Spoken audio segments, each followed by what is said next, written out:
प्रबंधक कमेटी के जनरल सकत्तर ते बादल दल का प्रधान हरमीत सिंह कालका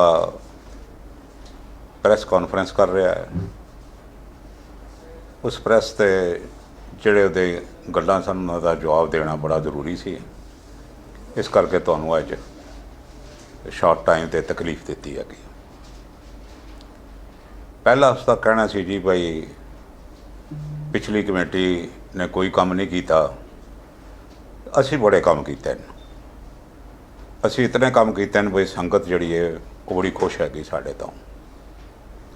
मैं इसका एको गल पुछना चाहता भी असी अपने टैन्योर दे विच 550 बैड के हस्पताल जिहड़ी सी कंस्ट्रक्शन वो करवा दी, कमरे बन गए, सिर्फ उन्हां दी रेनोवेशन ते मशीनरी आनी सी जिहदा कि साडा BL कपूर दे नाल एग्रीमेंट होया और उस एग्रीमेंट के मुताबिक इस वक्त तक हस्पताल जिहड़ा सी वो रनिंग कंडीशन में होना सी। और अज तो ये समझ लो भी तकरीबन 4-5 साल चो पहले ये जो हस्पताल रनिंग कंडीशन होंदा तो कितने पैसे आने सन, सानू तकरीबन 27-28 करोड़ रुपया सालाना आमदन होनी सी दिल्ली गुरुद्वारा कमेटी नूं। इस तो इलावा हज़ारां बंदियां दे गरीब सिखां दे इलाज भी होने सन। ये सारियां चीज़ां 8 साल बीतण तो बाद वो हस्पताल कित्थे गया कि यही तुसी देण दित्ती है दिल्ली दे सिखां नूं? तुहानूं कोई शर्म भी नहीं आती? बिल्कुल थोड़ा जिहा पानी का कटोरा रख उहदे च अपनी शक्ल वेखो, कुछ तुहानूं शर्म नहीं आ रही? ये गल करदे आ भी कौम का कितना नुकसान तुसी कर दिता है। इस तो इलावा तुसी सैकड़े करोड़ रुपया जिहड़े वो खा गए हो, तुसी चटम कर गए हो। इतनी भारी बर्बादी नुकसान तो बाद दिल्ली गुरुद्वारा कमेटी के सारे स्कूल जिहड़े ने दे आर इन शैंबल्स, बुरी हालत हैगी उन्हां दी। कॉलेजां दी बुरी हालत हैगी। कॉलेजां दे तुसी जिहड़ा तुहाडा शेयर हैगा पैसे का वो भी तुसी यूनिवर्सिटी नूं दे नहीं पा रहे। किहड़ी गल हैगी जिहड़ी फिर वही गल हुंदी है, फिर दोबारा जद ये गल्लां खुलदियां ते गल करनी पैंदी हैगी। सब तो वड्डी जिहड़ी कल ये बादल दल का एक सब तो काला अध्याय हैगा, ये 8 साल के जिहड़े इन्हां दा कार्यशैल हैगी। ये कार्यकाल सब तो काला अध्याय है सिख इतिहास दे विच। और इहदे जिम्मेवार कौन हैं? बादल दल, समूचा बादल दल। गल हैगी भी कल हरमीत सिंह ने यह गल कही हैगी जी असी घट तो घट मेरा अंदाज़ा हैगा बई 50 लाख रुपया डिलाइट कंपनी जिहड़ी हैगी वो ऑडिटिंग का उन्हें जरूर लिया होना, क्योंकि आम ऑडिटिंग के 5-5 10-10 लाख लैंदे हैं तो इंटरनेशनल फेम की कंपनी मैं समझदा भी 50 लाख तो घट नहीं लिया होना। इतने पैसे देने तो बाद वो रिपोर्ट बाहर क्यों नहीं आई?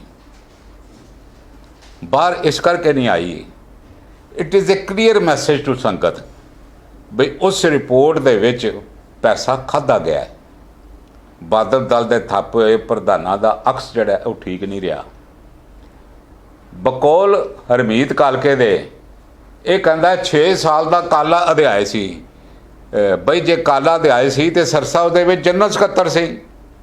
जनरल सकत्तर जिहड़ा है ये दिल्ली कमेटी का पिवट हुंदा है।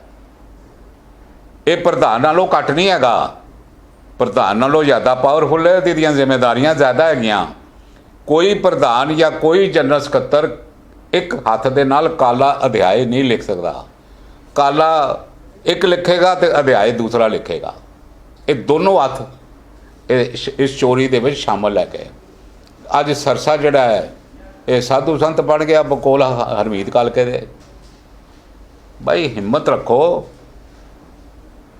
अज तुहानूं 100 साल श्रोमणी अकाली दल नूं बनिया हो गए। याद करो बाबा खड़क सिंह नूं, याद करो मास्टर तारा सिंह होरां नूं, याद करो संत लौंगोवाल नूं, याद करो। मैं अज भी मास्टरों की फोटो देखी है, एक मंजी ते बैठे तो थल्लों वाण जिहड़ा ना वो थल्ले लमकदा पिया है, उन्हां कोल पैसे नहीं दरी विछाण दे भी। ये जी लीडरशिप ने लीडरी की हुई है। ਤੇ ਤੁਸੀਂ ਅੱਜ ਚੋਰੀ ਚਕਾਰੀ ਦੇ ਤੁਹਾਡੇ ਤੇ ਇਲਜ਼ਾਮ ਲੱਗੇ ਹੋਏ ਨੇ। ਤੁਸੀਂ ਆਡਿਟ ਰਿਪੋਰਟ ਜਿਹੜੀ ਹੈ ਉਸ ਨੂੰ ਤੁਸੀਂ ਜਨਤਕ ਹੀ ਨਹੀਂ ਕਰ ਰਹੇ। ਤੁਸੀਂ ਬਿਲਕੁਲ ਉਹਨਾਂ ਦੀਆਂ ਰਿਪੋਰਟਾਂ ਬਾਹਰ, ਨਵੀਂ ਰਿਪੋਰਟ ਕੀ ਕਰੇਗੀ ਉਹਦਾ ਵੀ ਮਤਲਬ ਤੁਸੀਂ ਪਿਛਲੀ ਇਸ ਕਰਕੇ ਛੁਪਾ ਰਹੇ ਹੋ, ਉਹਦੇ ਵਿੱਚ ਤੁਸੀਂ ਐਕਸਪੋਜ਼ ਹੋ ਚੁੱਕੇ ਹੋ। ਵਰਨਾ ਨਾ ਦਿਖਾਉਣ ਦਾ ਕੀ ਕਾਰਨ ਹੈ? ਤੁਸੀਂ ਤਾਂ ਛੋਟੀ ਛੋਟੀ ਗੱਲ ਦਿਖਾ ਦਿੰਦੇ ਹੋ। ਨਾਲ ਤੁਸੀਂ ਹੈ ਵੀ ਬੜੇ ਧਰਮਾਤਮਾ, ਤੁਸੀਂ ਕੋਈ ਗੱਲ ਛੁਪਾਉਂਦੇ ਵੀ ਕੋਈ ਨਹੀਂ। ਇਹ ਰਿਪੋਰਟ ਕਿਉਂ ਛੁਪਾਈ ਗਈ? ਸਾਰੀ ਸੰਗਤ ਨੂੰ ਅਪੀਲ ਹੈ ਵੀ ਇਹਨਾਂ ਸਾਰਿਆਂ ਨੂੰ ਇਹ ਚਿੱਠੀਆਂ ਲਿਖਣ। ਸਾਰੀ ਸੰਗਤ ਇਸ ਤੋਂ ਮੁਤਾਲਬਾ ਕਰੇ ਬਈ ਸੰਗਤ ਦੇ ਵਿੱਚ ਇਹ ਰਿਪੋਰਟ ਜਿਹੜੀ ਹੈ ਜਨਤਕ ਕਰੋ। ਔਰ ਇਲੈਕਸ਼ਨ ਦੇ ਵਿੱਚ ਇੱਕ ਇਸ਼ੂ ਹੋਏਗਾ ਬਈ ਇਹਨਾਂ ਨੇ ਚੋਰੀਆਂ ਕੀਤੀਆਂ ਨੇ। ਔਰ ਇਹ ਚੋਰੀ ਜਿਹੜੀ ਹੈ, ਦੇਖੋ ਕਿਤਨੀ ਇੱਕ ਅਜੀਬ ਗੱਲ ਹੈ। ਇਹ ਕਹਿੰਦਾ ਜੀ ਅਸੀਂ ਕੋਰਟ ਵਿੱਚ ਪੇਸ਼ ਕਰਾਂਗੇ। ਕੋਰਟ ਵਿੱਚ ਤੇ ਕੋਈ ਮਸਲਾ ਹੀ ਕੋਈ ਨਹੀਂ।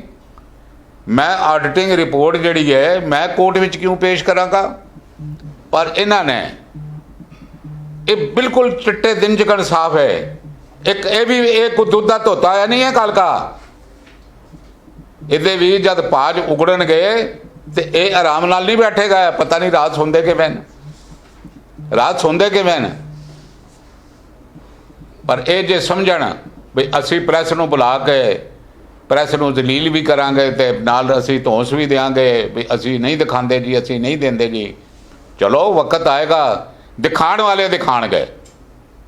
ਦਿਖਾਉਣ ਵਾਲੇ ਡਿਲਾਈਟ ਰਿਪੋਰਟ ਜ਼ਰੂਰ ਦਿਖਾਣਗੇ। ਸਭ ਤੋਂ ਪਹਿਲਾ ਕੰਮ ਹੋਏਗਾ ਡਿਲਾਈਟ ਰਿਪੋਰਟ ਜਨਤਕ ਕੀਤੀ ਜਾਏਗੀ। ਇਹ ਸਭ ਤੋਂ ਪਹਿਲਾ ਕੰਮ ਹੋਏਗਾ। ਇਹਨਾਂ ਦੀਆਂ ਚੋਰੀਆਂ ਚਕਾਰੀਆਂ ਸੰਗਤ ਦੇ ਸਾਹਮਣੇ ਆਉਣੀਆਂ ਚਾਹੀਦੀਆਂ ਹਨ। ਜੇ ਤੁਸੀਂ ਸਾਫ਼ ਗੋ ਹੈਗੇ ਕੋਈ ਗੱਲ ਨਹੀਂ, ਦਿਖਾਓ। ਤੁਸੀਂ ਸਾਨੂੰ ਦੇ ਦਿਓ, ਤੂੰ ਜੇ ਰੱਖਣਾ ਕੰਪਨੀ ਰੱਖੇਗਾ, ਸਾਨੂੰ ਤੋਂ 7 ਦਿਨ ਆ ਸਕਦੇ, ਅਸੀਂ ਤੇਰੀ 7 ਸਾਲਾਂ ਦੀ ਸਾਰੀ ਚੋਰੀਆਂ ਬਾਹਰ ਕੱਢ ਦਿਆਂਗੇ। ਕਿਹੜਾ ਐਸਾ ਹਿਸਾਬ ਹੋ ਜਿਹੜਾ ਸਾਨੂੰ ਨਹੀਂ ਪਤਾ ਜਾਂ ਸਾਨੂੰ ਨਹੀਂ ਆਉਂਦਾ ਹਿਸਾਬ ਕਿਤਾਬ ਕਰ ਲਓ? ਸਭ ਆਉਂਦੇ ਨੇ। ਮੈਂ ਅੱਜ ਤੁਹਾਨੂੰ ਇਸ ਕਰਕੇ ਤਕਲੀਫ ਦਿੱਤੀ ਹੈ। ਬਾਦਲ ਦਲ ਜਿਹੜਾ ਪੂਰੀ ਤਰ੍ਹਾਂ ਐਕਸਪੋਜ਼ ਹੋ ਚੁੱਕਾ ਹੈ। ਔਰ ਜਿਸ ਤਰ੍ਹਾਂ ਅੱਜ ਇਹ ਸਾਰਾ ਬਾਦਲ ਦਲ ਤੜਫਦਾ ਪਿਆ ਨਾ, ਸੁਖਬੀਰ ਬਾਦਲ ਜੀ ਗ੍ਰਿਫਤਾਰ ਕਰ ਲੈਣਗੇ, ਗ੍ਰਿਫਤਾਰ ਕਰ ਲੈਣਗੇ। ਆਉਣ ਵਾਲੇ ਸਮੇਂ ਵਿੱਚ ਵੀ ਇਹ ਚੋਰੀਆਂ ਚਕਾਰੀਆਂ ਦੇ ਜੁਰਮਾਂ ਦੇ ਵਿੱਚ ਇਹ ਰਿਪੋਰਟਾਂ ਆਉਣਗੀਆਂ ਜੀ ਸਰਸਾ ਅੱਜ ਗ੍ਰਿਫਤਾਰ ਹੋ ਰਿਹਾ ਜੀ, ਅੱਜ ਗ੍ਰਿਫਤਾਰ ਹੋ ਰਿਹਾ ਜੀ, ਕੱਲ੍ਹ ਕਾ ਅੱਜ ਗ੍ਰਿਫਤਾਰ ਹੋ ਰਿਹਾ ਜੀ। ਇਹ ਤਲਵਾਰਾਂ ਇਹਨਾਂ 'ਤੇ ਲਟਕ ਚੁੱਕੀਆਂ ਔਰ ਦੁਨੀਆ ਹਿਸਾਬ ਮੰਗੇਗੀ, ਇਹਨਾਂ ਨੂੰ ਜਵਾਬ ਦੇਗੀ, ਇਹਨਾਂ ਨੂੰ ਇਹਦਾ ਭੁਗਤਣਾ ਪਏਗਾ। ਗੁਰੂ ਘਰ ਦੇ ਵਿੱਚ ਜੋ ਚੋਰੀ ਮਾਫ ਨਹੀਂ ਹੈਗੀ। ਕਿਸੇ ਨੇ ਕੋਈ ਹੋਰ ਕੋਈ ਸਵਾਲ ਪੁੱਛਣਾ ਹੋਵੇ ਤੇ ਪੁੱਛ ਲੈ ਜੀ। ਸਰ ਜੀ ਜਿਹੜੀ ਰਿਪੋਰਟ ਦੀ ਗੱਲ ਲੈ ਕੇ ਉਹਨਾਂ ਨੇ ਕੀਤੀ ਹੈ, ਡਿਲਾਈਟ ਰਿਪੋਰਟ ਵਾਲੀ ਜਿਹੜੀ ਹੈਗੀ ਹੈ, ਤੇ ਉਹ ਜਿਹੜੇ ਲੋਕ ਵੀਰਾਂ ਨੇ ਮਿਲ ਕੇ ਕੀਤੀ ਸੀ, ਉਹਨਾਂ ਵੱਲੋਂ ਕੋਈ ਜਵਾਬਦੇਹੀ ਨਹੀਂ ਮੰਗੀ ਜਾ ਰਹੀ ਹੈ ਕਿ ਜਿਨ੍ਹਾਂ ਨੇ ਇਹ ਸਾਰਾ ਉਪਰਾਲਾ ਸੋਚਿਆ ਸੀਗਾ? ਦੇਖੋ ਇਹ ਕੰਪਨੀ ਦਾ ਇੱਕ ਅਸੂਲ ਹੈਗਾ, ਇਹ ਜਿਹੜਾ ਬੰਦਾ ਐਨਗੇਜ ਕਰੇ ਨਾ ਇਹ ਉਸ ਨੂੰ ਰਿਪੋਰਟ ਦਿੰਦੇ ਨੇ। ਉਹਨਾਂ ਨੇ ਐਨਗੇਜ ਤੇ ਕਰ ਲਿਆ, ਉਹਨਾਂ ਨੇ ਪੈਸੇ ਵੀ ਦਿੱਤੇ ਨੇ ਆਪਣੇ ਕੋਲੋਂ, ਪਰ ਜਿਹੜੀ ਅਥਾਰਟੀ ਹੈਗੀ ਸਬਮਿਸ਼ਨ ਦੀ ਤੇ ਦੇਣ ਦੀ ਉਹ ਦਿੱਲੀ ਗੁਰਦੁਆਰਾ ਕਮੇਟੀ ਕੋਲ ਲੈ ਗਈ। ਵਰਨਾ ਇਹ ਰਿਪੋਰਟ ਬਾਹਰ ਆ ਜਾਣੀ ਸੀ। ਪਰ ਇਹਦੇ ਵਿੱਚ ਕਈ ਸਿੱਖ ਇਨਵੋਲਵਡ ਹੈਗੇ। ਸਰ ਇਕਬਾਲ ਸਿੰਘ ਆਨੰਦ ਨੇ ਸਾਰਾ ਅਰੇਂਜਮੈਂਟ ਕੀਤਾ ਸੀ। ਰਾਜਵੀਰ ਵੀ ਵਿੱਚ ਸ਼ਾਮਲ ਹੈਗਾ। ਸਰ ਅਵਤਾਰ ਸਿੰਘ ਆਟੋ ਪਿੰਡ ਦਾ ਲੜਕਾ ਜਿਹੜਾ ਉਹ ਵੀ ਸ਼ਾਮਲ ਸੀ। ਵਿਕਰਮਜੀਤ ਸਿੰਘ ਸਾਹਨੀ ਵੀ ਸ਼ਾਮਲ ਸੀ ਵਿੱਚ। ਇਹ ਸਾਰੇ ਸੁਹਿਰਦ ਬੰਦੇ ਸ਼ਾਮਲ ਸਨ। ਇਹਨਾਂ ਨੇ ਪੈਸੇ ਵੀ ਦਿੱਤੇ ਹੋਣੇ ਕੋਲੋਂ, ਇਹਨਾਂ ਨੇ ਪੈਸੇ ਵੀ ਕੋਲੋਂ ਦਿੱਤੇ ਹੋਣੇ, ਕੁਝ ਦਿੱਲੀ ਕਮੇਟੀ ਦਿੱਤੇ ਨੇ, ਕੁਝ ਇਹਨਾਂ ਨੇ ਦਿੱਤੇ ਨੇ। ਪਰ ਐਜ਼ ਪਰ ਲਾ ਉਹ ਜਿਹੜੀ ਸਬਮਿਸ਼ਨ ਆਫ ਰਿਪੋਰਟ ਹੈਗੀ ਉਹ ਸਿਰਫ ਤੇ ਸਿਰਫ ਜਿਹੜੀ ਹੈਗੀ ਉਹ ਦਿੱਲੀ ਗੁਰਦੁਆਰਾ ਕਮੇਟੀ ਨੂੰ ਜਾ ਸਕਦੀ ਹੈ। Thank you.